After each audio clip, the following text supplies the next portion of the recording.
Hello everyone, welcome to my platform. আমরা আজকে part 2 পড়ব। কিসের? ভারতীয় নাগরিক সুরক্ষা সংহিতার আরও দুটো ইম্পর্টেন্ট সেকশনসকে আমাদের পড়তে হবে, যেটা থেকে প্রচুরজন স্টুডেন্টকে পাস্টে কোয়েশ্চেন্স করা হয় regarding the functions of the executive magistrate. যদি কখনো কোনো ইন্টারভিউতে এই কোয়েশ্চেন্সটাই ঢোকে এক্সিকিউটিভ ম্যাজিস্ট্রেট, দেন তোমাকে যদি জিজ্ঞেস করে যে এক্সিকিউটিভ ম্যাজিস্ট্রেটের ফাংশন কি, দেন মেনশন দিস এনি সেকশনস। কিভাবে?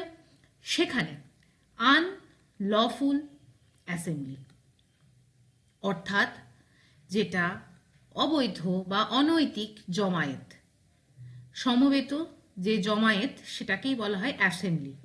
তো সেই আনলফুল যদি কোনো জমায়েত হয় বা অ্যাসেম্বলি হয়, তোমার ব্লকে হতে পারে, তোমার সাবডিভিশনে হতে পারে, এনিওয়ার, তো সেই জায়গায় কিন্তু এক্সিকিউটিভ ম্যাজিস্ট্রেটের একটা রোল আছে। এক্সিকিউটিভ ম্যাজিস্ট্রেটের যে ফাংশন আছে সেটা খুবই important, and this gives you the power to maintain the law and order.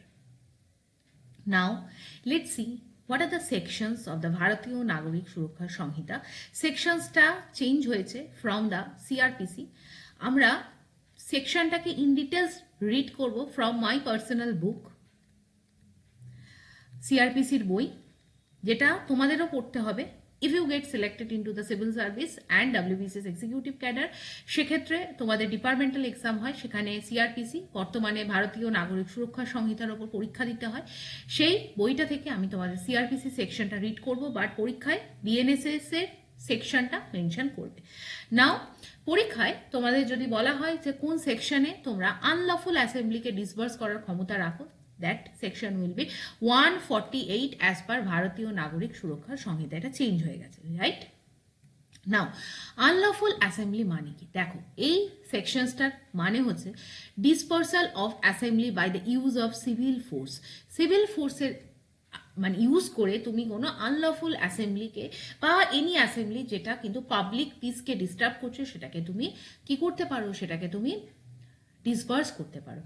সেকশনটা আগে একবার মনে রাখো, 148 section.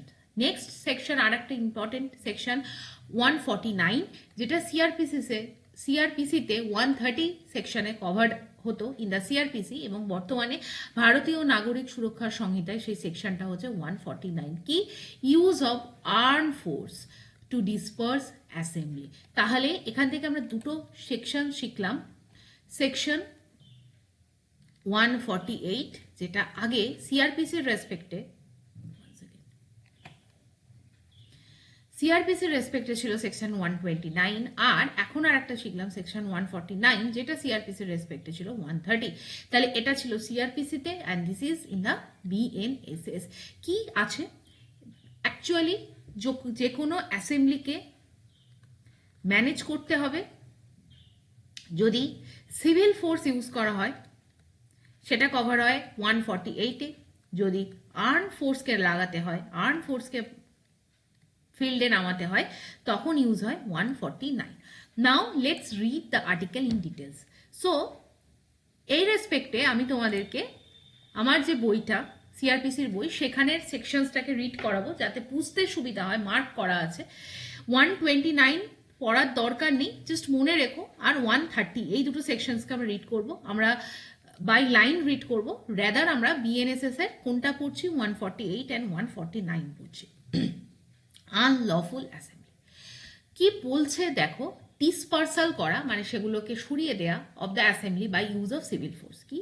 Any executive magistrate or officer in charge of a police station, কোনো সেই নিয়ারেস্ট যে পুলিশ স্টেশনের ওসি অথবা সেইখানে যে executive magistrate, in the absence of such officer in charge, যদি থানায় ওসি না থাকে তখন অন্য কোনো police officer not below the rank of sub inspector. তার মানে এক্ষেত্রে কোন তিনজনকে আমরা পেলাম? হয় হতে পারে এক্সিকিউটিভ ম্যাজিস্ট্রেট, অথবা থানার ওসি, অথবা থানার অন্য কোনো এনি চার্জে তিনি থাকেন সেই ধরনের police officer not below the rank of SI.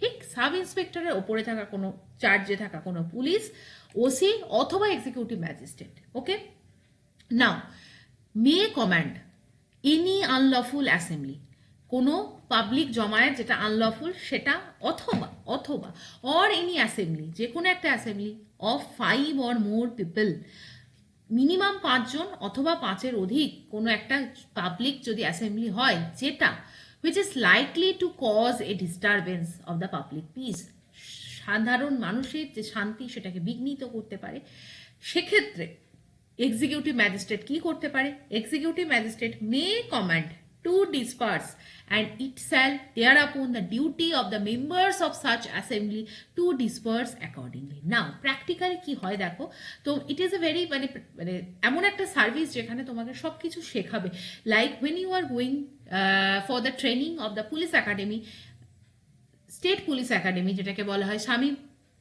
Vivekananda SVSPA, Swami Vivekananda state police academy, সেখানে তোমাকে এই 129 CRPC কে প্র্যাকটিক্যালি শেখানো হয়, বা এখন আমরা যেটা পড়ছি 148 অফ দ্য BNSS।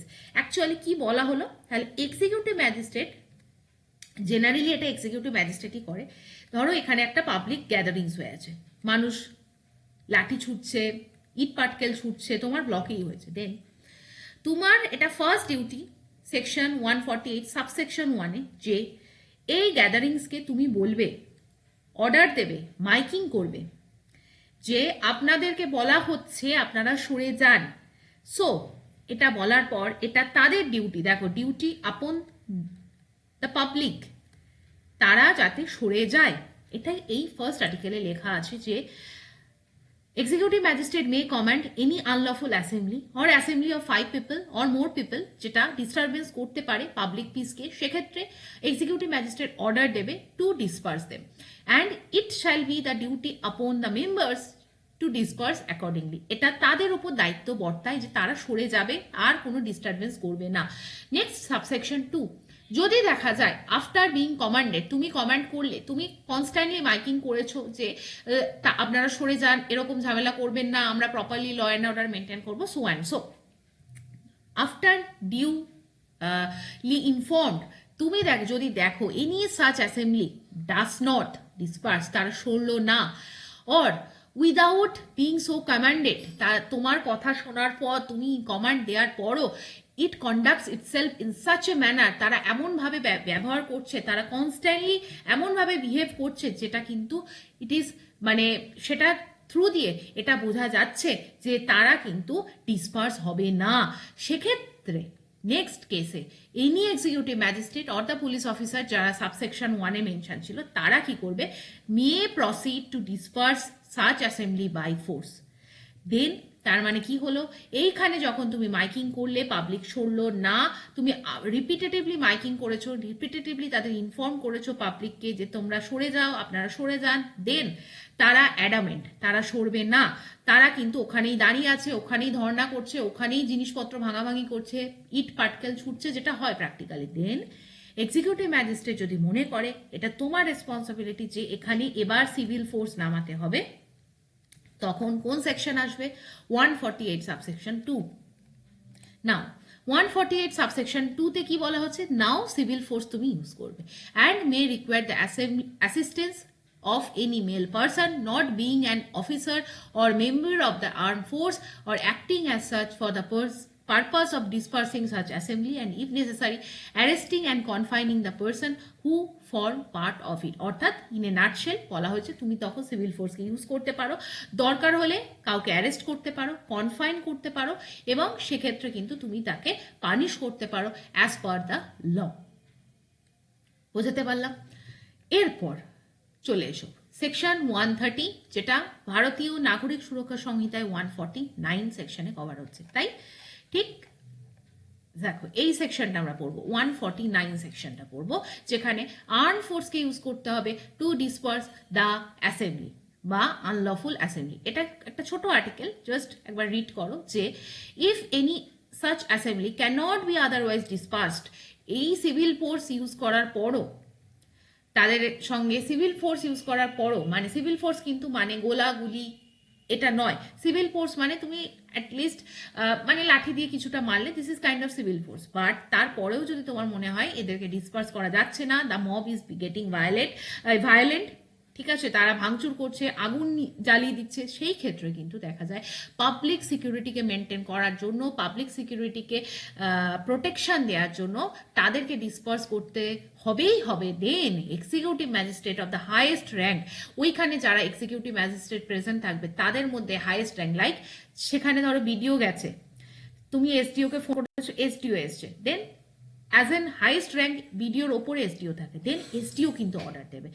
এসডিও কি অর্ডার দেবে? Use of arm force to disperse the assembly. বোঝাতে পারলাম? অর্থাৎ সিভিল ফোর্স ইউজ করার পর যদি দেখা যায় ডিসবার্স করা যাচ্ছে না, তাদেরকে ডিসপার্স করা যাচ্ছে না, আর্ম ফোর্সকে নামাতে হবে, এবং আর্ম ফোর্সকে যখন নামাতে হবে তখনই পরের সেকশন চলে আসবে 149 সাবসেকশন 1। এখানে হাইয়েস্ট র্যাঙ্কের যিনি এক্সিকিউটিভ ম্যাজিস্ট্রেট থাকবেন তিনি এখানে অর্ডার দেবেন যে এবার আর্ম ফোর্স ওখানে নামানো হোক। এরপর সেকশন 2 মানে সাবসেকশন 2 অফ দ্য আর্টিকেল 130 বা আমরা 149 এর সাবসেকশন 2 কে যদি আমরা পড়ি, অ্যাজ পার বিএনএসএস, সেখানে বলা হয় such magistrate May require any officer in command of any group of person belonging to the arm force, সেইখানে তিনি কিন্তু কমান্ড করবেন, এক্সিকিউটিভ ম্যাজিস্ট্রেট কমান্ড করবেন আর্ম ফোর্সের পার্সোনালসকে, যাতে তারা অ্যাসেম্বলিকে ডিসপার্স করে with the help of arm force under his command. তিনি তার মানে এক্সিকিউটিভ ম্যাজিস্ট্রেট কমান্ড করলেন একজন আর্ম ফোর্সের যে হেড তাকে, যে তুমি বা আপনি আপনার আর্ম ফোর্সে থাকা পুরো এন্টায়ার কমব্যাট টিমকে নিয়ে এবার এই পুরো জিনিসটাকে কমান্ড করুন এবং এই পাবলিক যে জায়গাটা ডিসপার্স করুন এই পাবলিক ক্রাউডকে।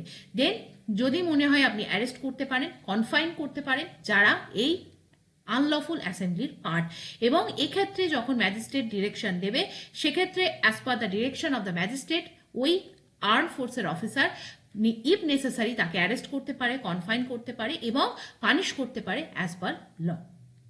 লাস্ট সাবসেকশন 3 বলা হয়েছে every such officer of the arm force, যখন আর্ম ফোর্সের কোনো officer under the instruction of the executive magistrate কাজ করে, সেক্ষেত্রে যদি দেখা যায় যে তিনি এই পাবলিক গ্যাদারিংসকে ডিসপার্স করতে গিয়ে কিছু লিটিল ফোর্সকে ইউজ করেছেন, কোনো মানুষের কিছু ক্ষত হয়েছে, ইনজুরি হয়েছে, কোনো প্রপার্টি লস হয়েছে, সেক্ষেত্রে কিন্তু তার এগেনস্টে কোনো ক্রিমিনাল প্রসিডিংস হবে না। অর্থাৎ বলা হয়েছে যে পাবলিক গ্যাদারিংস বা আনলফুল গ্যাদারিংসকে অ্যাড্রেস করতে গিয়ে যদি কখনো ফায়ার চালাতে হয়, অনেক সময় দেখা যায় কাঁদানে গ্যাস চালাতে হয়, অনেক সময় দেখা যায় গোলাগুলি খুব লাস্ট স্টেজে করা হয়ই না, এক্সিকিউটিভ ম্যাজিস্ট্রেট অর্ডার দেয় না গুলি চালানোর জন্য, সেই সমস্ত ক্ষেত্রে কিন্তু যদি কোনো হার্ম হয়, দেখা গেল একজন লোককে মারতে গিয়ে তার পায়ে কোনো ইনজুরি হয়ে গেল, পা ভেঙে গেল, বা কোনো একটা দোকানের শাটার ভেঙে গেল, ঠিক গেটটা ভেঙে গেল, হতেই পারে একটা ডিফিকাল্ট সিচুয়েশনে, সেক্ষেত্রে কিন্তু তিনি কোনো রকম ক্রিমিনাল প্রসিডিংস বা কোর্টের ক্ষেত্রে তিনি কিন্তু ফ্রি থাকবেন, তিনি কিন্তু কোনো ক্রিমিনাল প্রসিডিংসে জড়াবেন না। So this is the entire thing. আশা করি বোঝাতে পারলাম। এক্সিকিউটিভ ম্যাজিস্ট্রেটের আরও একটা ইম্পর্টেন্ট রোল, আর একটাই ইম্পর্টেন্ট রোল আমাদের বাকি আছে, সেটা পরের দিনে পার্ট 3-তে আমরা ডিসকাস করব। এই কটা করে নিলে এক্সিকিউটিভ ম্যাজিস্ট্রেটের সমস্ত রোলকে আমরা খুব সুন্দরভাবে কভার করতে পারলাম। এরপরও হাজারো একটা রোল আছে, but which is not at all necessary at the point of interview. Thank you for watching, have a nice day.